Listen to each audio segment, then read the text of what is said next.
வணக்கம். நாம் இதுவரை பார்த்து கொண்டிருப்பது கர்ம யோகத்தில் ஒவ்வொரு காட்சியாக நாம் பார்த்து அதன்படி செயல்பட்டு ஒரு செயல் செய்யும் போது அதையே யோகமாக செய்து அதன் பலனை எப்படி முழுமையாக அடைவது என்பதை பற்றி பார்த்து கொண்டே வருகிறோம். அதை பொறுத்த வரைக்கும் கடைசியாக நாம் பார்த்தது சாதாரணமாக நாம் செய்யும் கர்மங்கள் வாழ்க்கையிலே பல பாத்திரங்களாக நாம் செயல்படுகிறோம். உதாரணமாக ஒரு பெண்மணியை எடுத்தபோது தன் குழந்தைக்கு தாயாக இருக்கிறார், தன் கணவருக்கு மனைவியாக இருக்கிறார், வேலையிலே பள்ளியில் சென்று ஆசிரியராக பணிபுரிகிறார், அத்துடன் தன் மாமியாருக்கு மருமகளாக இருக்கிறார். இது போல 4 பாத்திரங்களை இன்னும் அதிகமான பாத்திரங்களையும் செய்யும் நிலையில் பலர் இருக்கிறோம் அல்லது எல்லோரும் இருக்கிறோம் என்றால் ஒவ்வொரு பாத்திரமாக இருக்கும்போது அவர்களுக்கு அடிப்படை கடமை என்பது என்ன என்பதை நாம் பார்த்தோம். கடமை என்பதற்கு ஒரே என்ன பெரிய லிஸ்ட் அவுட் பண்ண முடியாது, எது சொல்ல முடியாது என்பதற்காக நீ ஒரு காரியத்தை செய்வதில் காலதாமதமோ அல்லது செய்யாமல் இருந்தால் உன் குற்ற உணர்வானது உனக்கு ஐயோ செய்ய தவறிவிட்டாய் என்று குறுகுறுக்கும் நிலைமை இருந்தால் அது உன்னுடைய அடிப்படை கடமை என்று எடுத்துக்கொள்ளுங்கள். அந்த மாதிரி உள்ள கடமைகளை நீங்கள் விருப்பு வெறுப்பின்றி செய்ய வேண்டும். அதற்கு பல பாத்திரங்களுக்கு ஒரு உதாரணங்களை வைத்து பார்த்தோம். ஒரு டீச்சராக 20 ஆண்டுகள் அற்புதமான நன்றாக செயல்புரிந்து சொல்லிக் கொடுக்கும் அந்த டீச்சர் என்று பெயர் பெற்றவர் வீட்டிலே வரும்போது தன் குழந்தைக்கு அல்லது தன் மகனுக்கு தாயாக இருக்க முடியாத அன்பு செலுத்த முடியாத நிலையில் அங்கும் டீச்சராக போலவே ஒரு கண்டிப்பு சில இதை செய்யும்போது அவர் குழந்தையானது தாய் அன்புக்காக இயங்குகிறது, தாயாக சில செய்ய வேண்டிய கடமைகளை தவறிவிட்டால் என்பது நாம் ஒவ்வொரு பாத்திரத்தையும் அடிப்படை கடமைகளை விருப்பு வெறுப்பின்றி அதுதான் நம்ம ஒரு வார்த்தை ராக துவேஷம் என்று சொல்வது போல இருக்க வேண்டும் என்று பார்த்தோம்.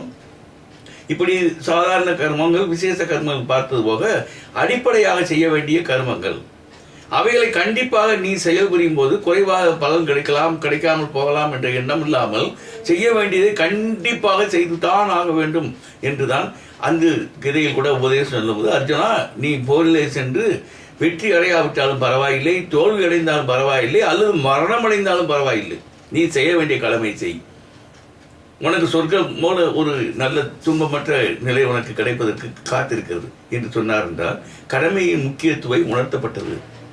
ஆக அடிப்படை கடமையை கண்டிப்பாக ஒருவர் செய்துதான் ஆக வேண்டும் என்ற ஒரு எண்ண பிரதிபலிப்பு தான் நமக்கு தரப்படுகிறது என்பதை நாம் உறுதி செய்தோம்.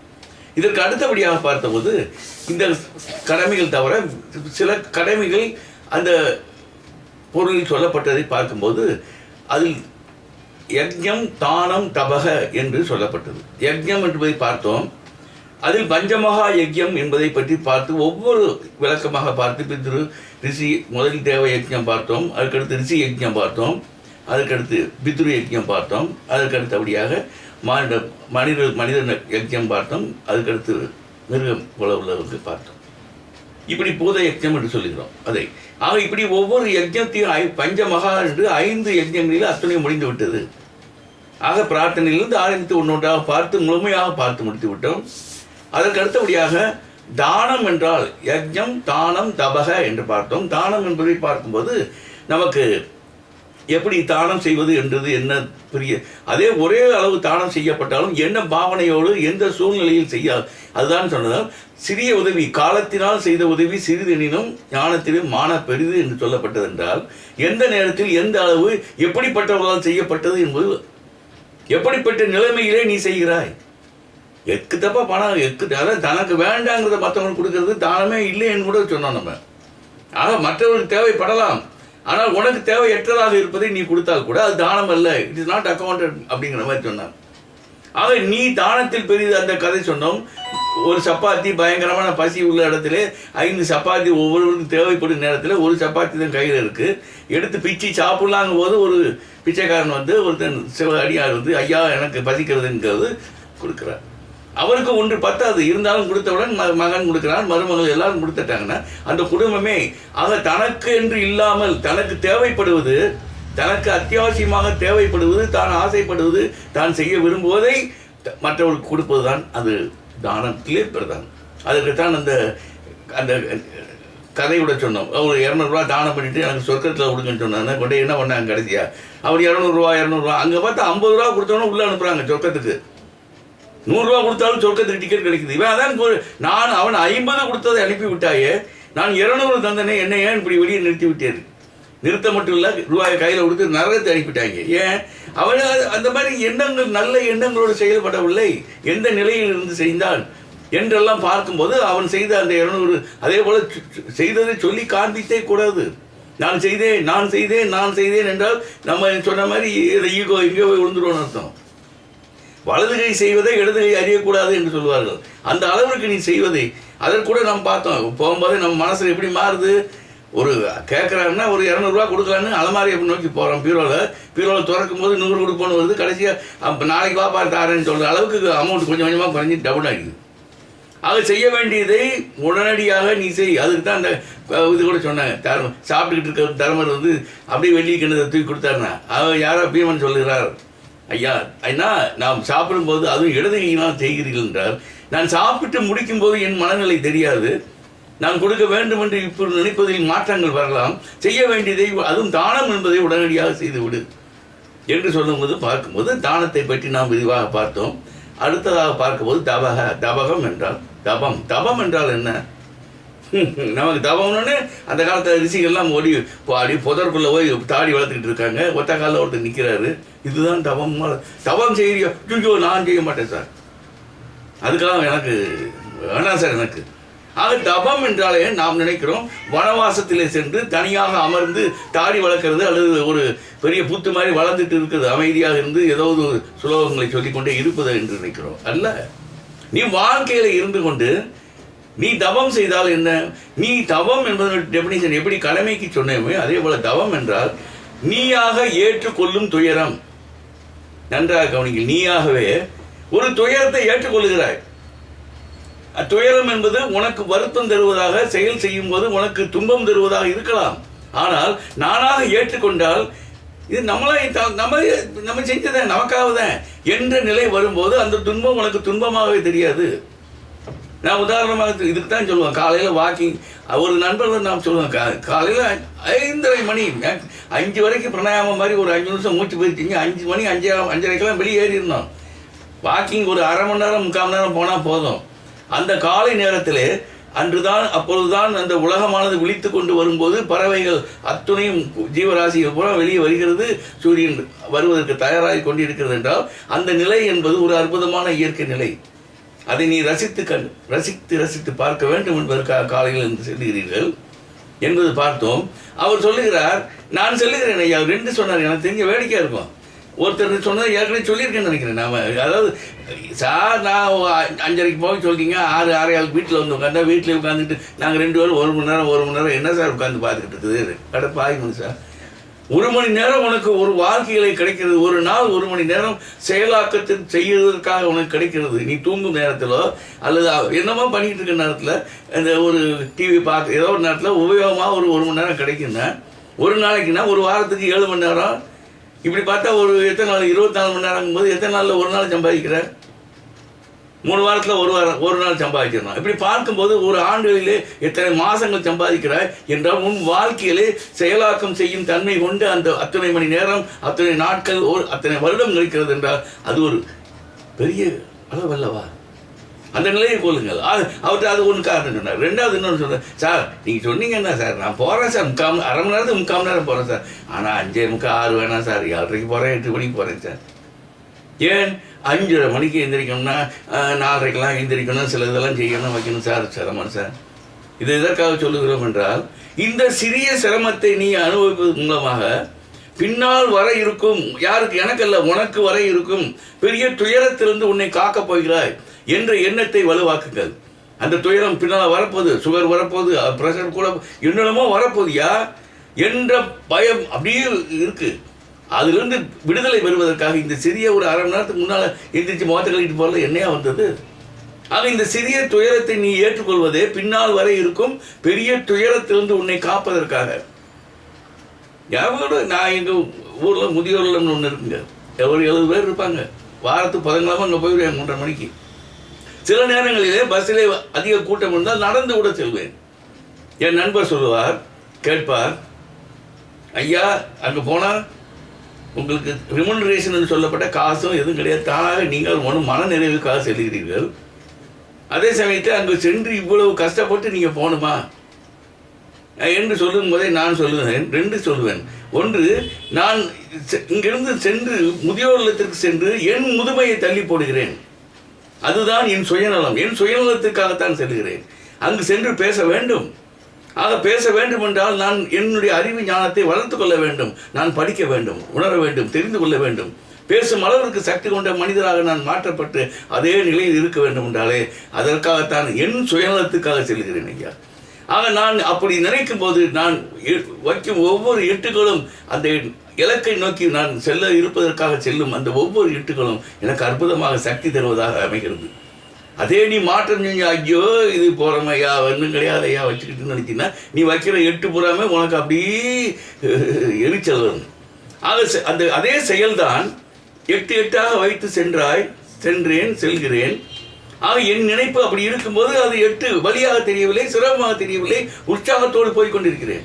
அல்லது உற்சாகமற்ற நிலையிலே வலியோடு சிரமத்தோடு செல்வதாக மாறுகிறது என்றால் என்ன பாவனையோடு இந்த செயல்புரிகிறாய் என்பதுதான் அத்தனை முக்கியம் என்பதைத்தான் திரும்ப திரும்ப வலியுறுத்துவதற்கு காரணம். அதுதான் தி ஆட்டிடியூட். நீ என்ன பாவனையோடு செய்கிறாய். அந்த செங்கல் கதை எத்தனை கதையா திருப்பி நான் சொல்றது அதே கதை.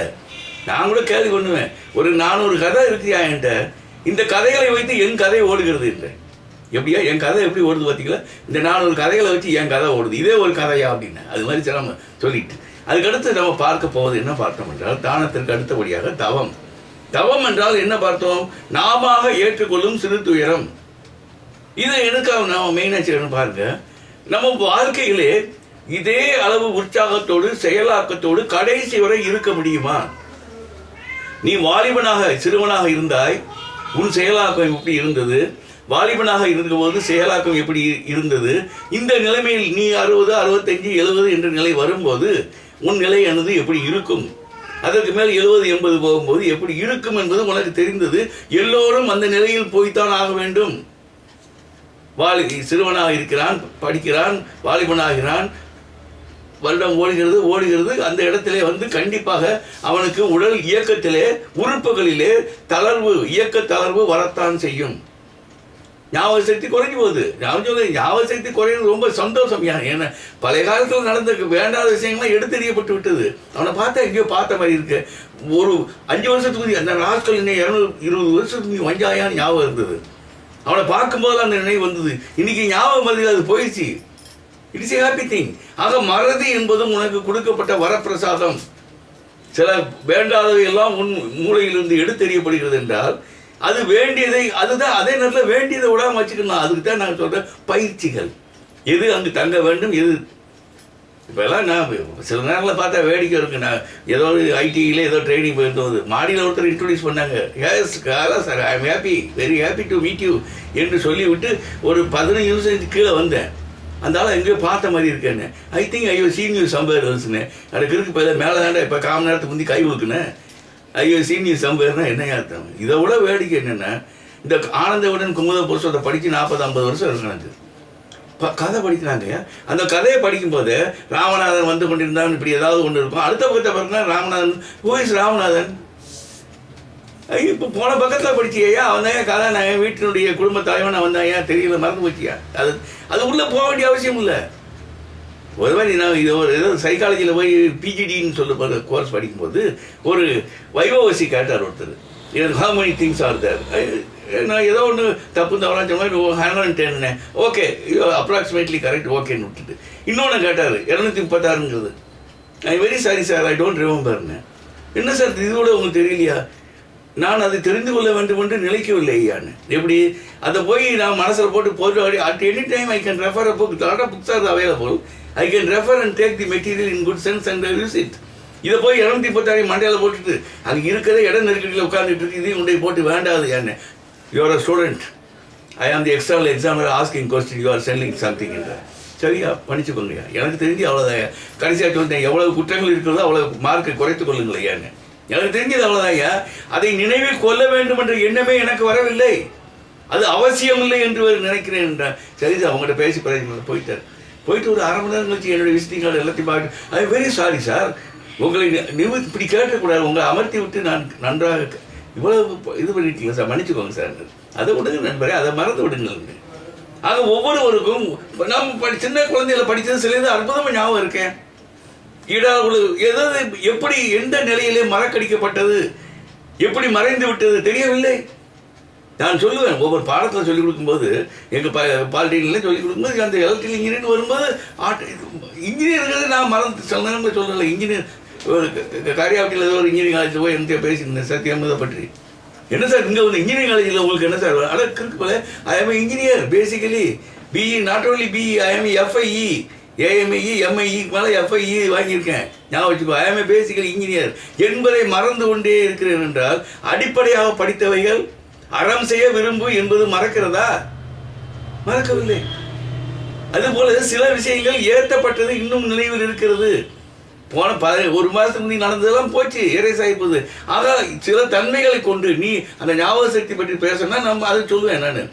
அது short instant memory, short term memory, long term memory என்றால் என்ன, அது எப்படி பதிவு செய்வது, பதிவு செய்வதை வேண்டிய போது எப்படி எடுக்கும் தன்மை கொண்டவனாக மாறுவதில். அங்கே போய் பதிஞ்சே இருக்கு, வரலைன்னா இல்லை குழப்பத்தோட எல்லாம் கொட்டுச்சுன்னா. சில மீட்டிங்கில் பேசுகிற பார்த்தீங்களா, புரோட்டாக்கு மாவு பேசுகிற மாதிரி முன்ன பேசுவார், அதுக்கடுத்து அதை பேசுவார், இதை பேசுவார், வராது. That is called channeling. Lot of things are there in the head.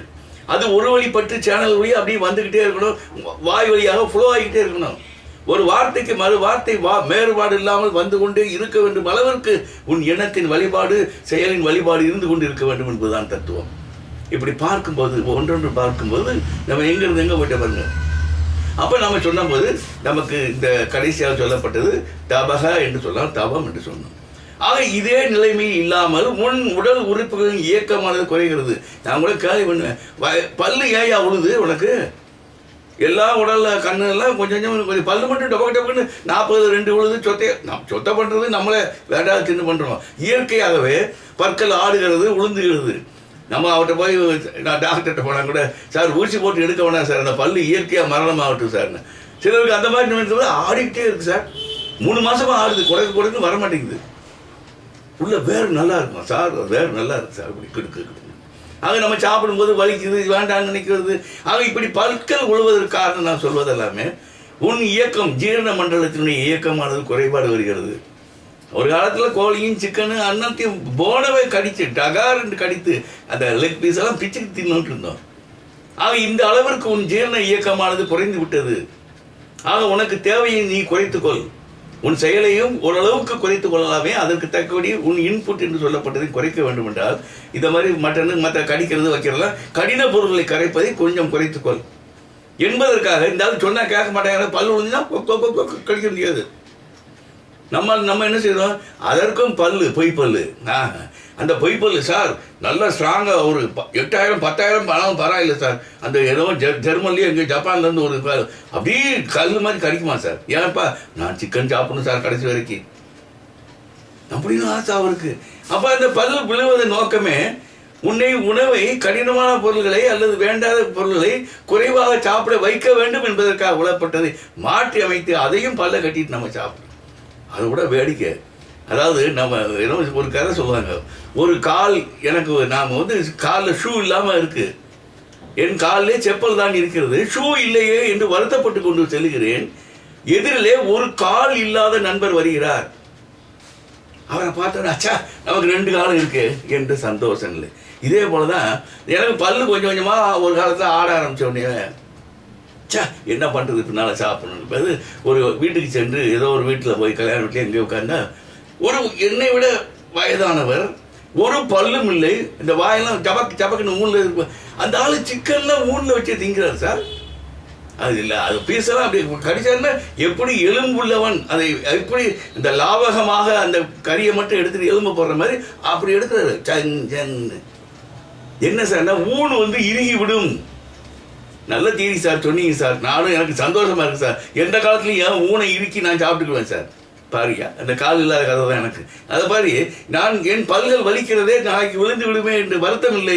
எப்பொழுது ஒரு ஊன் உள்ள மனிதன், பல் இல்லாத மனிதன் கறியை திங்கும் வரை அவன் திங்கிறத பார்த்தவொடனே ஆஹா சந்தோஷம், நமக்கு ஊன் இருக்கிறது, அந்த ஊனையும் கடிச்சு இருக்கிடலாம் என்ன தெரியுதுன்னு சொல்லிட்டு. ஆக இப்பொழுது நம்ம பார்ப்பதெல்லாமே நீ உன்னை பின் காலத்திலே நீ ஒரு வயோதிகன் என்று சொல்லப்பட்ட வயதான நிலைமை வரும்போது நீ எப்படி அதை சந்திக்கப் போகிறாய் என்பதுதான் முக்கியம் என்பது. அது கூட ஒரு சின்ன கதை. நான் ட்ரெயினில் இங்கேருந்து மெட்ராஸ் போயிட்டுருக்கேன். ஒரு நான் அப்போ ரிட்டையர் ஆகி 6-7 வருஷம் இருக்கணும்னு நினைக்கிறேன். அப்போ போயிட்டு இருக்கும்போது ஒரு நண்பர் ஒருவர் எதிர் சீட்டில் அமர்ந்தவர், சார் உங்களை ஒன்று கேட்குறேன் சார். நண்பத்தை தாராளமாக ஏன்னா எனக்கு பேசுறதுக்கு ஆள் கிடைச்சா அறுக்கிறதுக்கு ஒரு ஆள் கிடைச்சானா இந்த ஆளை வச்சு திருச்சி வரைக்கும் ஓட்டிடலான்டா எனக்கு என்ற நிலையில் சார் ஒன்று, சார் உங்களுக்கு லோயர் பெர்த்து கொடுத்துருக்காங்க சார், எனக்கு அப்பர் பெர்த்து சார், நான் இன்னும் 2 வருஷத்துக்கு ரிட்டையர் ஆகிடுவேன் சார், என்னால் ஏற முடியாது. சரி ஒரு திருப்பி விட்டுட்டு திருப்பி ஒரு 5-10 வருஷம் கழிச்சு இதே கேள்வி, சார் ஒரு உதவி செய்யலாம் சார் உங்களுக்கு அதே சொன்னீங்களே எனக்கு லோயர் பெர்த்து உங்கள் அப்பர் பெர்த்து திருப்பி நான் ரிட்டையர் ஆக 3 வருஷம் இருக்குதுன்னு சொல்லிட்டு இருந்தீங்க. அதுக்கு இப்போ சார் 2 முறை நான் வெறும் சீரியஸாக கேட்டு சிரிச்சுட்டு விட்டுட்டீங்களே சார். நான் சொல்வதை தயவு செய்து கேளுங்கள். நீங்கள் இன்னும் 3 ஆண்டுகள் கழித்து ரிட்டையர் ஆக போறீங்கன்னு சொல்லிங்க. நான் ரிட்டையர் ஆகி 7 வருஷம் ஆச்சு. எனக்கு லோயர் பெர்த்து சீனியர் சிட்டிசன் கொடுத்துருக்கேன். நீங்கள் அதை கேட்குறீங்க. சார் மன்னிச்சுக்கோங்க சார், எனக்கு தெரியாமல் போய் சார். நண்பரே கேட்டது தவறில்லை, நான் செய்வதற்கு தயாராக இருக்கிறேன். ஏனென்றால் என்னால் மேலே ஏற முடியும். உங்களுக்காக அந்த உதவியை செய்து நான் மேலே சென்று படுத்துக் கொள்கிறேன், தாங்கள் கீழே இருங்கள் ஐயா. நன்றி ஐயா, நன்றி. இது பார்க்கும்போது இன்னொருத்தர் வேடிக்கை ரொம்ப ட்ரெயினில் போகும்போது வெரி குட் எக்ஸ்பீரியன்ஸ். ஒருத்தர் ட்ரெயினில் போயிட்டு இருக்கேன், மேம் படுத்துருக்கார் சார். சார் ஸ்ரீரங்கம் வந்து அள்ளி போட்டுருங்க சார். சார் நீங்கள் எங்கே சார் திருச்சி வரைக்கும் முடிச்சிருப்பீங்களா சார்? முடிச்சிருப்பேன் சார். ஸ்ரீரங்கம் வந்து அள்ளி போட்டுருங்க சார். சரி எழுதி போட்டுருங்க. ஸ்ரீரங்கம் வந்து எழுதி போட்டுருங்க சார். எழுதி போட்டுருங்க சார். படுத்துட்டு இருக்காரு சார். சரி இந்த ஆள் ஸ்ரீரங்கத்தில் எழுப்ப வேண்டியவனா திருச்சி பக்கத்தில் வந்தோடனே எழுப்பி விட்டுருவோம். சோதர் ஸ்ரீரங்கத்தில் வந்து கரெக்டாக இருக்கட்டும்னா அவரை ஸ்ரீரங்கம் வந்தபோது எழுப்பி விட்ட உடனே மேலே இருந்து கீழே வந்தார். அந்த கருட பகவான் மாதிரி என்னமோ தலையில் அப்படி 2 கொட்டிட்டு ஐயா ரெங்கா இந்த தலையில் டக்குன்னு கொட்டினாரு. ஸ்ரீரங்கம் போயிடுச்சு, மேலே ஏறி படுத்துட்டாரு. நான் கஷ்டப்பட்டு இருந்தாலும் ஸ்ரீரங்கத்தில் இறங்க வேண்டிய ஆள் போல இருக்கு. அவரை பார்த்து சாக்கரை இறக்கிடுவோம், மேலே இருக்காரு, அவரோட நிம்மதியாக தூங்கிட்டு நீங்கள் நிம்மதியாக தூங்குங்கள். ஸ்ரீரங்கம் வரும்போது எழுப்பி விடுறேன். ஏன்னா அவர் அப்படி நினைக்கிட்டு அந்த ஆள் இருந்தால் அங்கேருந்து இறங்கிட்டு அந்த கருட பகவான் கொட்டின மாதிரி 3 தடவை கொட்டிட்டு ஐயா சாமி ரங்கா ரங்கா ரங்கானாரு போய் ஏறி படுத்துட்டார். சில மனிதர்கள் சில நேரங்களில் நான் அடிக்க சொல்கிறது. அதே போல் ஒரு தடவை நான் போகும்போது கிருபானந்த வாரியார் அவர்கள் வந்தார். யார் அப்போ டிபார்ட்மெண்ட் இருந்தாலும் ஃபஸ்ட் கிளாஸில் கிருபானந்த வாரியார் திருச்சியில் நான் போய்கிட்டு இருக்கேன். திருச்சியில் அவர் வந்து ஏறினார். மக்கள் கூட்டங்கள் வந்தவங்க ஐயா தங்களை பார்ப்பது தங்களுடன் வருவது எனக்கு ஒரு சந்தோஷம் ஐயா என்று அமர்ந்தார். எனக்கு கீழே அமர்ந்தார் அவர். ஆனால் அன்றைக்கி அவர் சீட் இல்லாதனால மேலே பெர்த்தில் போட்டுனாங்க. நான் எனக்கு கீழே அமர்ந்து என்ன இதெல்லாம் விரித்து வச்சுருக்கேன். ஐயான்னு பேசிக்கிட்டே இருக்கும்போது ஐயா தாங்கள் எனக்கு ஒரு சிறு அதுதான் ஐயா மேலே கொடுத்துருக்காங்க, கீழே தாங்கள் தாராளமாக கீழே இருக்கலாம் ஐயா, நான் மேலே சென்று படுத்துக்கொள்கிறேன். முருகா முருகா எனக்காக கிடைத்தது பார்த்தீங்களா, சொல்ல முடியே நீங்கள் செஞ்சிட்டீங்க. அல்ல ஐயா என்னுடைய குணம் அப்படி, நீங்கள் கேட்காவிட்டாலும் கண்டிப்பாக உங்களுக்காக தந்திருப்பேன், யாராக இருந்தாலும் தந்திருப்பேன். நீங்கள் பெரியவர், பக்தி ஞானி, அத்தனை மக்களுக்கும் நல்லது போதித்து செயல்படுத்தி விட்டிருக்கும் நீங்கள் இந்த நிலை இருக்கும்போது நான் யாராக இருந்தாலுமே செய்திருப்பேன் என்றார். அதெல்லாம் அந்த முருகனுடைய திருவிளையாடலப்பா, நீங்கள் இப்படி பேசுவதும் முருகனுடைய அருளையா என்று சொன்னார்கள். இன்றும் அந்த பசுமையாக அந்த நினைவு ஞாபகத்தில் இருக்கிறது. ஆக நாம் இப்பொழுது பார்த்து கொண்டிருப்பது தவத்தை பற்றி பார்க்கும்போது அந்த தவம் என்றால் என்ன, அதன் முக்கியத்துவம் என்ன என்பது பார்க்கும்போது நாம விரும்பி ஏற்றுக்கொள்ளும் துயரம் என்று சொல்லும்போது பின்னால் வர இருக்கும் அந்த நிலை, பின்னால் என்ன வர இருக்கிறது, நமக்கு ஒரு வயோதிகத்தில் பல் இருக்காது, சாப்பாடை குறைத்துக் கொள்ள வேண்டும், பேச்சை குறைத்துக் கொள்ள வேண்டும். நாம் பேசுவதை இன்று கேட்பதற்கு ஆள்கள் சிதறி ஓடுகிறார்கள். இன்னும் ஒரு 10 வருஷம் ஆச்சுன்னா இந்த ஆள் வந்து அறுப்பாயான்னு ஓடிவாங்கன்னு சொல்லிட்டு. ஆக நம் பேச்சை கேட்பதற்கு ஆள் இல்லை, தனிமையில் இருக்க போகிறோம், மௌனமாக இருக்க வேண்டியது இருக்கிறது. சாப்பிடாமல் ஓரளவுக்கு உணவை கட்டுப்பாட்டுடன் செய்ய வேண்டி இருக்கிறது. பிடித்தமான மற்ற பொருள்களோ அந்த நான் வெஜிடேரியன் போன்ற உணவுப் பொருட்களை சாப்பிடுவதற்கோ அல்லது ஐஸ்கிரீம் வேண்டியதை அந்த இனிப்பு பதார்த்தங்களை சாப்பிடுவதற்கோ முடியாத நிலை வரும் என்பது பார்க்கும்போது அந்த நேரத்திலே நீ எப்படி செயல்புரிய வேண்டும், எப்படி இருக்க வேண்டும், இருப்பதை வைத்து எப்படி திருப்தி அடைவது என்பதை பார்க்கும்போது அதில் கூட நம்ம 2 பிரின்சிபல் ஆஃப் உமர் கயாம் என்ற உனக்கு உனக்கு எது நிரந்தரமாக எப்பொழுதும் கிடைக்காதோ அதை நீ அனுபவிக்க கற்றுக்கொள்ளாதே. நல்லா பார்த்துக்கோங்க, எது உனக்கு எப்பொழுதும் நிரந்தரமாக கிடைக்காதோ அதை அனுபவிக்க கற்றுக்கொள்ளாதே. ஏன் நாளைக்கு அதை அனுபவிக்க முடியலன்னு வருத்தம் வந்துருங்கிறதுக்காக சொல்றாரு. இன்னொரு பிரின்சிபல் பாருங்க, கிடைக்கதை அனுபவி, இது கிடைக்கவில்லையே என்ற நினைவால் வருத்தப்படாத நிலையில் நீ எப்பொழுது இருக்க வேண்டும். அதுக்கு போயிடுறா நீ இப்ப நல்ல வாழ்க்கையை என்ஜாய் பண்றா. ஆனால் பின்னால் கிடைக்காத நிலை வருவது கிடைக்கவில்லையே என்று வருத்தம் வராத நிலையில் நீ இருக்கும் நிலையை உண்டாக்கிக்கொள். ஆபாரியா தத்துவம் அது உமர் கயாம் பிரின்சிபல். கோப்பையில் வெண்குடியிருப்பு கொலவகை பிரின்சிபல் இஸ் டிஃபரெண்ட்னா நீ எந்த இடத்துல எப்படி அடாப்ட் பண்ணி எப்படி இருக்கணும்னு பாருங்க. எல்லாரும் சொல்லப்பட்டது நீ துயரமற்ற வாழ்வு வாழ வேண்டும், இன்பத்தை உச்சி நிரந்தர பூர்ண இன்பத்தை பெற வேண்டும். அதுதான் மனித வாழ்க்கை என்பதற்காக சொல்லப்பட்டதை அதை நிரந்தரமாக செயல் புரிவதற்கு நான் என்ன பாவனை என்ன செயல் என்பது முக்கியம். அதை நாம் அடுத்த வாரத்தில் இன்னும் தொடர்ச்சியாக பார்ப்போம். நன்றி, வணக்கம். வணக்கம். நிகழ்வுகள் தொடர்கிறது. ஆக நாம் பார்த்தது கடைசியாக அந்த தவம் என்பதை பற்றி பார்த்தோம். அந்த தவத்திலே செய்யும்போது என்ன எதற்காக செய்யப்படுகிறது என்று பார்க்கும்போது நாம் அந்த எல்லோரும் சந்திக்க வேண்டிய அந்த வயோதிகம் என்பதிலே என்ன நிலைமை வரும்போது நீ அதை எப்படி சந்திக்க தயாராகுவது என்பதை நீ நன்றாக உடல் இயக்கம் உள்ள போதே மன இயக்கம் நன்றாக இருக்கும்போதே அதை சந்திப்பது எப்படி என்பதை பயிற்சியை மேற்கொண்டால் அந்த நிலை வரும்போது எந்தவித ஒரு தயக்கம் இல்லாமல் அதை ஏற்றுக்கொள்ளும் தன்மையோடு மகிழ்வோடு செயல்புரிவதற்கு காரணமாக இருக்கும் என்பதற்காக நாம் சிறு சிறு அந்த ஒரு தியாகங்களை தவங்களை சிறு சிறு துயரங்களை நாம் ஏற்றுக்கொண்டு படிக்கிறோம். சாப்பாடு உணவு என்பது ரொம்ப முக்கியம் என்று பார்த்தோம். ஏனென்றால் உனக்கு பிடித்த அத்தனை பொருள்களும் முன்னால் இருக்கும்போது நீ உன் ஜீரண உறுப்புகளும் நன்றாக இயங்கும் போது உனக்கு பிடித்த அத்தனை உணவுப் பொருள்களும் இருக்கும்போது நீ அதை உண்ணாத நிலை வேண்டும் என்றாலே உன் மனதிலே எந்த அளவுக்கு வைராக்கியம் கட்டுப்பாடு இருக்க வேண்டும் என்று பார்த்தோம். ஏனென்றால் பசி வர பத்தும் பறந்தோடு விடும் என்று சொல்லும்போது அந்த பசியை நாம் சந்திக்கும் ஒரு சந்தோஷமாக சந்திக்கும் நிலை, மன மகிழ்வோடு சந்திக்கும் நிலை உனக்கு கிடைக்கிறது என்றாலே அந்த பயிற்சியை இப்பொழுதே மேற்கொள்ள ஆரம்பித்தால் பின்னால் அதை வெகு எளிதிலே உன்னால் அதை சந்திக்க முடியும். எந்த நிலையும் ஏற்றுக்கொள்ளும் தன்மை இப்படி ஒன்று சிலர் சந்திக்கிறதுக்கே சொன்னார். சிலர் சொன்னார் வயசான படம் மரணம் மரண பயம் என்பது எல்லோரையும் எல்லோரையும் மாட்டி படைக்குது. அது எல்லாத்துக்கும் உண்டு, எல்லாரும் உண்டு பயம், எல்லாருக்கும் அதை சந்திச்சு போய்தான் ஆகணும். ஆக அதற்குத்தான் சொன்ன ஒரே ஒன்று மாற்றம் என்பதை வைத்துக் கொள்ளுங்கள். சிறுவனாக நீ எடுத்த படம் இருக்கிறது. அந்த சிறுவன் ராமசாமி இப்போ எங்க இருக்கிறான்? வயதாகும் போது இப்படி இருந்தான், வாலிபனாக இருக்கும்போது இருந்தான், வயசானவர் இருந்தான். அப்படி மாற்றம், இதெல்லாம் மாற்றம் போல அதுவும் நீ மாற்றம் அடைந்து அடுத்த ஒரு பிறவியிலே நன்றாக இதை விட வரப்போகிறாய். இன்றைக்கு நீ புண்ணிய காரியம் தானே செய்திருக்கிறாய், நல்ல காரியங்கள் தானே பலருக்கு செய்திருக்கிறாய், தானம் செய்திருக்கிறாய். ஆக இவையெல்லாம் செய்ததன் நோக்கமே நீ அடுத்த பிறவியும் என்று இருந்தால் அது இதை விட சந்தோஷ நிலை பெறும் அளவிற்கு உள்ள நிலையிலே நீ இருப்பாய் என்பதை நினைத்துக்கொள். அதுக்கு தான் இன்னொரு உதாரணம். இறை சக்தியை பற்றி நீ அத்துணையும் தெரிந்தவனாக இருக்கிறாய். உனக்காக இந்த உலகத்தில் என்னென்னலாம் படைத்து அதை ரசிக்கும் தன்மையுடைய உனக்கு செயலாக்கும் தன்மை கொண்ட உடல் உறுப்புகளையும் தந்தார். இந்த நிலையில் உள்ளவர் நன்றாக யோசித்து பாருங்கள். ஒரு குழந்தை தாயின் கருவிலே உருவாகி வெளியே ஜெனிக்கிறது என்றாலே அது எதை சாப்பிட முடியும்? பர்மா கடையில் புரோட்டா வந்து உடனே சாப்பிட முடியுமா? அதற்கு முடிஞ்சதற்கு அதுக்கு அந்த ஜீரண உறுப்புகள் செயலாக்கும் தன்மை கொஞ்சம் கொஞ்சமாக வளரத்தான் அந்த கடினமான பொருளை சாப்பிடும் தன்மை கிடைக்கிறது என்றாலே அது குழந்தை பிறக்கும் போதே அந்த தாயுடைய உடம்பிலே அந்த பால் உற்பத்தி எப்படி உண்டாக்குகிறது என்பது அதிசயம் அல்லவா? ஆக குழந்தை பிறக்கும் முன்பே அல்லது அந்த செயல் செய்து அந்த குழந்தைக்கு அந்த அமுது தரப்படுகிறது என்றாலே இவ்வளவு தந்த இறைவன் நீ இத்தனை காலம் நல்ல எண்ணங்களோடு நல்ல காரியங்களையே செய்து முடித்திருக்கும் உன்னை உனக்கு இதை விட அருமையான இடம் தானே ரிசர்வ் பண்ணி வச்சிருக்காருன்னு அர்த்தம் என்று நினைத்துக்கொள். மூன்றாவதாக நான் சொல்வதெல்லாம் இந்த நிரந்தரம் என்பது என்ன?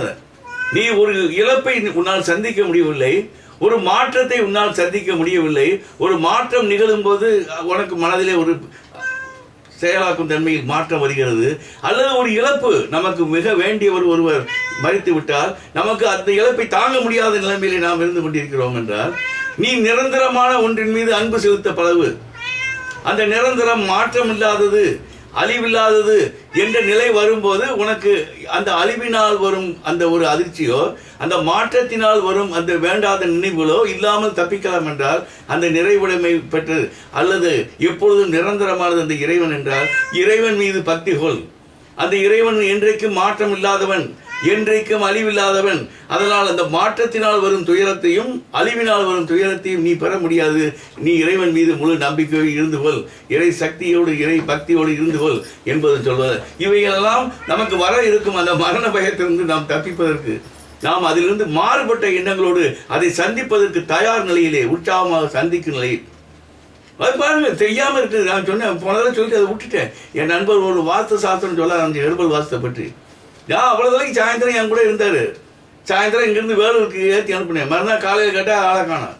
என்னால் ஹார்ட் அட்டாக்ல போயிட்டார் சார். நாங்கள் அவர் இங்கே வந்து பலருக்கு உடல்நிலை எப்படி இருக்கணும், மனநிலை எப்படி இருக்கணும்னு அது அருள்வாக்கு பெற்ற மாதிரி எல்லாத்தையும் சொன்னார் சார். ஆனால் தான் காலையிலே மரணம் அடைந்து விடுவேன் என்ற நிலை அவருக்கு தெரியவில்லையே. அந்த இதை சொல்ற பூசாரி உன் ஜாதகத்தை கணித்துக்கொள். அடே அப்பா, அது மாதிரி மந்திரவாதி ஹெர்பல் மெஜிசியன் உன்னை பற்றி நினைத்துக்கொள். நீ நாளைக்கு இறந்து போயிடுறியா? நீ சொல்றாரு ஐயா உனக்கு இந்த பரிகாரத்தை செய்ய நல்லா இருக்கு, கதவை திறந்தோடனே இதை எதிர்த்து அந்த கண்ணாடியில் ஒன்றை வச்சுக்கோ. என்ன என்னென்னமோ அற்புதமாக சொன்னார். அதுவும் சைக்கலாஜிக்கலாக இருந்தது. நானும் மனோதத்துவத்து மாதிரி ஒத்துக்கிட்டேன். கடைசியில் அவருக்கு ஆக மரணம் என்பது நமக்கு எப்பொழுது என்று எந்த வினாடி என்று தெரியாமல் இருப்பது அவ்வளவு சந்தோஷம் என்று நினைத்துக் கொள்ளுங்கள். என்ன சார் முதலே தெரிஞ்சிருந்தா நான் உயில் இல்லை, எங்கள் அப்பா சொத்தெல்லாம் சண்டை ஓட்டு வாங்கிட்டு உயில் என்ன யாரு உங்களுக்கு தெரியணுமா? அவனுக்கு லிஸ்ட்டு அதை டேட் குடிச்சா என்ன பண்ணுவேன்? தினம் கால் கழிக்கும் போதே கவுண்ட் டவுன் மாதிரி ஐயோ இன்னும் 1 வருஷம் தான் இருக்க போகிறேன், இன்னும் 200 நாள் தான் இருக்கப்பேன், 199 கிழிச்சுக்கிட்டே போகிறேன். தேவையா? இல்லை. இருக்க போகிறாய் என்றால் இருக்கும் காலத்திலே மற்றவர்களுக்கு பயனுள்ளதாக உன் எண்ணங்களை மாற்றி அமைத்து செயல்படு, நன்மை செய், உன் அக்கௌண்ட்டு பெருசாகிட்டே வரும். நீ கண்டிப்பாக இந்த பிறவியில் மட்டுமல்ல அடுத்தது. அதுதான் நாங்கள் சொல்லுவோம், அந்த கர்மவினையே கேரிய ஒரு பிரச்சனை. அது 3 பேர் எனக்கு சட்டுன்னு ஞாபகம் இல்லைங்க. ஆக இந்த பிறவியிலே நீ செய்த கர்மத்தின் வினையை இந்த பிறவியிலேயே அனுபவித்து தீர்த்து விடுதல். ஆக போன ஜென்மத்தில் செஞ்ச வினையை நீ தீர்க்காமல் இருப்பதை இந்த பிறவியில நீ சில நேரம் சேர்த்துக்கிற. அந்த சங்கீத கர்மன் மாதிரி கொண்டாந்து இந்த வருஷம் இந்த இதில் சேர்க்கிற. அதே போல இந்த பிறவியில் நீ செய்த கர்ம வினைகளை தீர்க்காமல் அடுத்ததுக்கு கேரி ஓவர் பண்ணிட்டு நீ போற. ஆக இப்படி பார்க்கும்போது இந்த பிறவியில் செய்ததை இப்பொழுதே நான் அனுபவிப்பது, போன பிறவியில் சென்றதை அனுபவிப்பது, அல்லது அனுபவிக்காமல் விட்டதை அடுத்தது போய் அனுபவிக்கிறதுன்னு சொல்றேன். இது சொல்லும்போது இந்த ரீபர்த்தின்னு சொல்லுவாங்க. அடுத்த ஜென்மத்துக்கு நீ இப்போ எப்படி கேரி ஓவர் பண்ணுறீங்க பார்த்துக்கோ. நல்ல புண்ணியங்களை செய்து வைத்திருந்தால் நீ அந்த செய்த பலனை கண்டிப்பாக நீ அனுபவிப்பதற்காக ஒரு நல்ல நிலையிலே பிறப்பாய், ஜனிப்பாய் என்று சொல்லப்படுகிறது கர்மா தியரி. ஒவ்வொரு தியரியும் தனித்தனியாக இதெல்லாம் வந்து எ பிலீஃப் என்று சொல்லப்பட்ட நம்பிக்கையினால் வரும் அடிப்படை தத்துவங்கள். அதை வைத்து நாம் என்று நல்ல நிலையில் மனதை உடலை வைத்துக் கொள்ள முடியுமோ செய்யுங்கள். கடைசியாக பார்க்கும்போது அந்த தவம் என்பதின் முக்கியத்துவத்தை பார்த்தோம். நாம் பின்னால் சந்திக்க வேண்டியதை அதை பயிற்சியாகவே இப்பொழுது சிறிது சிறிதாக செய்து சந்தித்து பழகிவிட்டால் பெரியதை மிக எளிதிலே வரவேற்று நீயே சந்திக்கலாம், வரவேற்று சந்திக்கலாம் மகிழ்வோடு. சிறிய துயரத்தை நீ விரும்பி ஏற்றுக்கொண்டாய், இதன் பலனாக பெரிய துயரமாக பின்னால் சந்திக்கப் போவதை சந்திக்கும் போது அதை தைரியமாக எதிர்கொள்வாய், சந்தோஷத்தோடு எதிர்கொள்வாய். அதுதான் வேண்டியது. இப்படி பார்த்து விட்டு இதெல்லாம் பார்த்து முடிச்ச பிறகு அதுக்கடுத்து சில கர்மங்களை வந்து சொல்ற, வேண்டிய கர்மங்கள், வேண்டாத கர்மங்கள். இந்த காமிய கர்மம்னு ஒன்று சொல்றாங்களே, அது என்ன? அது காமிய கர்மம் வேணுமா வேண்டாமா? காமிய கர்மம்னா என்னது? உன் சுகத்திற்காக, உன் உடல் சுகத்திற்காக, உன் மன மகிழ்வுக்காக நீ செய்யும் காரியங்கள். அந்த காரியத்தை செய்யலாம், செய்யாமல் இருக்கலாம், நாளைக்கு செய்யலாம், அல்லது செய்யாமலே கூட இருக்கலாம். இப்போ டிவி பார்க்குறீங்க சார், டிவி பார்க்கணுமா? பார்த்தா சந்தோஷமா இருக்கு, அது சந்தோஷத்துக்காக செய்கிறாய், காமிய கர்மம். செய்யாமல் இருந்தால் நம்ம அடிபட்டு போகும்போதா? இல்லையே. அது பார்க்காம இருந்தனால என்னமாவது ஒரு பெரிய மாற்றம் வரப்போதா? இல்லையே. ஆக செய்வதால் நீ சில பதிவுகள், சில உற்சாகத்தை பெறுவதற்காக சந்தோஷ நிலையை உண்டாக்கி கொள்கிறாய் என்பதுதான் ஒழிய இதுதான் காமிய கர்மம். ஆக உன் போகத்தை அனுபவிப்பதற்காக நீ செய்வது, நீ அந்த சம்பாதித்து தர்மத்தின்படி நியாயமாக நீ சம்பாதித்ததை நீ அதை செலவழித்து போகத்தை அனுபவிப்பதற்கு நீ தயாராக. தர்மத்தின்படி சம்பாதித்ததை நீ தர்மத்தின்படி, ஆக தர்மத்தின்படி சம்பாதிச்சுட்டு கெட்ட வழியில் செய்ய தப்பு. ஆக தர்மம் இல்லாமல் சம்பாதிச்சுட்டு கெட்ட வழியில் செய்ய, அவன் தர்மம் இல்லாமல் சம்பாதித்தான் கெட்ட வழியிலும் செய்வான், வேற ஒன்றும் செய்வான். அக்கௌண்ட் இல்லாத மாதிரி செய்ய, அக்கௌண்ட்டில் வந்து அக்கௌண்ட்டில் இல்லாத மாதிரி போய்கிட்டே இருக்க மாதிரி இருக்கலாம். ஆக நீ அந்த மாதிரி போகங்களை தர்மத்தின்படி செய்த காரியங்கள் மூலமாக நீ ஒரு மிதமாக, அளவுக்கு அதிகமாக அதே அனுபவிக்கக்கூடாது, மிதமாக அனுபவிக்க கற்றுக்கொள்ளுதல். ஒன்று தர்மத்தின்படி செய்ததை அனுபவித்தல், காமிய கர்மம், உனக்கு இன்பத்திற்காக சில காரியங்களை செய்தல். இரண்டாவது அதை மிதமாக செய்தல், அதை லிமிட்டாக வச்சுக்கோங்க. மூணாவது அந்த கர்மத்தை கூட செய்யும் போது அது இறைவனுடைய பிரசாதமாக ஏற்றுக்கொள்ளுங்கள். எனக்கு இறைவன் தந்ததையா, ஆக நான் அதை செய்கிறேன், என்று இறைவனுடைய பிரசாதமாக எடுக்கும்போது இறைவன் பிரசாதம் கண்டிப்பாக நன்றாக இருக்கும், அல்லது அந்த எண்ணம் உன் மனதில் இருக்கும்போது அது தானாக வேண்டாதவைகளாக இருந்தால் குறைந்து விடும். மிதமாக கடைசியாக கொஞ்சம் கொஞ்சமாக குறைத்து செய்ய பழகிக்கொள். இன்னைக்கு 3 மணி நேரம் சீரியல் பார்த்தியா, நாளைக்கு 2 மணி நேரம் பாரு, நாளைக்கு 1 மணி நேரம் பாரு. இல்லை அது இல்லாமல் சந்தோஷமா இருக்க பழகு. வேணாம், அது வேண்டாத பதிவுகள் தான் நமக்கு வருது. அந்த 3வது பார்த்துக்கிட்டு இருக்கும் போதே 4வது விளம்பரம் போடுறான். அடுத்து 8லேருந்து 8 வரைக்கும் ஆஹா அந்த நடிகைகள் ஜிங் ஜிங் காமிக்க பாருங்க, அட்ராக்ஷன். ஆக 8 மணிக்கு ஆஃப் பண்ணிடலாம், முடிஞ்சு போச்சு. இல்லாமல் அது கொஞ்சம் பார்ப்போமே, தீர்ந்தது, கதை முடிஞ்சு நடத்தணும். 1/2 மணி நேரம் காலி வாழ்க்கையில் எத்தனை வருஷத்துக்கு தெரியாது, ஓடிக்கிட்டே இருக்கு. நாதஸ்வரம் ஊதிக்கிட்டே இருக்கான் அவன். எத்தனை வருஷமா ஊதுறாயா? 829 850 போயிடுச்சுன்னா என்ன, எத்தனை வருஷமா ஊதுறான்? இன்னும் ஊதுவான் ஊதிக்கொண்டே இருப்பான். தீர்ந்தது. நம்ம கேட்டுகிட்டே இருக்கோம். அந்த 8 மணி 7:30 வந்தோடனே ஐயோ, அதில் வர ஒவ்வொரு மாமியா மாதிரி இந்த குண்டா வர பொம்பளை ஒருத்தியா நல்ல கேரக்டர் இருக்கா? ஐயோ பாவிகளா, இப்படியா இருக்காங்க.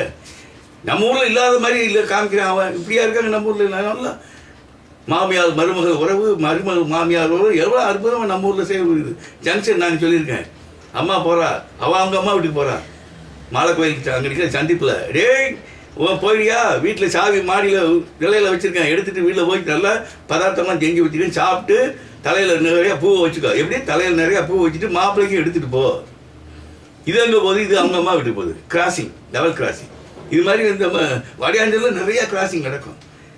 விருதுநகரில் அதுதான் நான் சொல்லலை. ஒரு தடவை என் பையனுக்கு ஏதோ ஒரு பொண்ணு ஏதோ கேட்டுட்டு மாப்பிள்ளைக்கு விருதுநகர்லாம் பேசாதீங்க சார், வண்ணாரப்பேட்டைக்காரன் நம்மால் சொன்னா மாதிரி எனக்கு, ஐயா நீ என் மகனுக்கு நீங்கள் பெண் தர வேண்டும் என்று கேட்கவில்லை, தயவு செய்து உங்கள் எண்ணம் இப்படி மாறியதற்கு காரணம் என்ன? செவாசிக்காரனுக்காக இது பண்ணிடலாம் சார், உங்களுக்கெல்லாம் தாங்காது சார், வேண்டாம் சார், விட்டுருங்க சார், சொல்ல விரும்பலை சார். ரைட். ஆக இப்படி பார்க்கும்போது அதெல்லாம் நிலைப்பாடுகள். அப்போ அதை குறைத்து கொள்ளுங்கள். அந்த 8 மணிக்கு வரதை 7:30க்கு நிறுத்துங்க, 7க்கு நிறுத்த பாருங்க, குறைப்பதற்கு முயற்சி செய்யுங்கள். அந்த குறைக்க வேண்டும் என்ற எண்ணத்தை உருவாக்குங்கள். ஆக காமிய கர்மம் என்பது நாம் நியாயமாக தர்மத்தின்படி சம்பாதித்தால் நம் போகத்தை அனுபவிக்கிறது தவறில்லை என்று சொன்னால் அதை மிதமாக செய்யுங்கள். அதையும் இறைவன் தந்த பிரசாதமாக செய்யுங்கள். அடுத்ததாக குறைத்துக் கொள்வதற்கு பழகுங்கள் காமிய கர்மம். ஆக இவை எதை பற்றி பார். அதுக்கடுத்து பார்த்தா அடுத்து நிசித்த கர்மம். நிசித்த கர்மம்னு செய்யவே கூடாதியா, சில செயல்களை செய்யவே கூடாது. என்னது அது மாதிரி பொய் சொல்லுதல், சில குலங்களிலிருந்து மாறுபட்டவனாக இருப்பதை செய்யவே கூடாது. நான் சொன்ன பாருங்க, வேற விஷயம் இங்கேயும் பொய் சொல்லக்கூடாது. லண்டனில் பொய் சொல்லலாமா? அங்கேயும் சொல்லக்கூடாது. ஆனால் இங்கே இடது பக்கமாக கார் ஓட்டுறோம், அங்கே வலது பக்கமாக, அமெரிக்காவில் வலது பக்கமாக ஓட்டுறேன். அந்த இடத்திற்கு இடம் சட்டம் மாறுகிறது. அங்கே போயிட்டு நான் I am from India, I will go only by left சைட்னா டம்முன்னு விட்டுவேன். இல்லை நீங்கள் கதை முடிஞ்சிடும், இல்லை தூக்கிட்டு போயிடுவான் போலீஸ்கார உடனே. அங்கே நான் எப்படி என் கீழ் இருப்பவர் பொய் சொல்லக்கூடாது என்று நினைக்கிறோம், அதே போல நான் பொய் சொல்லாமல் இருக்க வேண்டும். நான் சொல்றது போல வாய் புறம் புழுத்து போச்சுறானா, பொய்யிலே பிறந்து பொய்யிலே வளர்ந்த புலவர் பெருமானே தீர்ந்து வச்சு பார்த்து, பொய்யிலே பிறந்து பொய்யிலே வளர்ந்த புலவர். அது மாதிரி இவன் சொல்வதெல்லாம் போய், ஆனால் என்னிடம் ஒருவரும் பொய் சொல்லக்கூடாது என்று விரும்புவது தவறு. நீ எப்படி உன்னை அளவுகோலாக வைத்துக்கொள், நீ எதை விரும்புகிறாயோ அதைத்தான் அவன் விரும்புகிறார் என்று பார்த்துக்கொள் என்று சொல்லும்போது இப்படி பார்க்கும் போதெல்லாம் ஒன்றொன்று நிலை. ஆக இது போல சில காரியங்களை செய்யக்கூடாது நிசித்த கர்மம் என்று சொல்லுகிறார். பொய் பேசாதே, குணங்களோடு இது, மது சாப்பிடாது, சிகரெட் அடிக்காத, என்னவோ இந்த மாதிரி கெட்ட விஷயங்கள் இதெல்லாம் இருக்கு. இவையெல்லாம் செய்யவே எந்த நேரத்திலும் எந்த இடத்திலும் எப்பொழுதும் மனதளவில் கூட செய்ய வேண்டும் என்ற எண்ணத்தை கொள்ளாதே. ஓகே, அந்த கர்மம் முடிஞ்சு. அதுக்கடுத்து மோசமான இந்த பிராயசித்த கர்மம்னு ஒன்று சொல்றாங்க. பிராயசித்த கர்மம், அது என்ன பிராயசித்த கர்மம்? ஒரு செயலை செய்து விட்டு நம்ம அந்த கதை, அதுக்கு ஒரு கதை தான் சொன்னேன். அந்த 100 ரூபாய் 200 உண்டியில் போட்ட கதை. என்ன கதை? ஒரு நண்பன் அவன் கோயிலுக்கு வருவதை அறிந்து அன்றைக்கு கோயிலுக்கு சென்றான். செல்வது மட்டுமல்ல, என்னையும் கூட அழைத்து சென்றான். நான் கூட சென்றிருக்கிறேன்.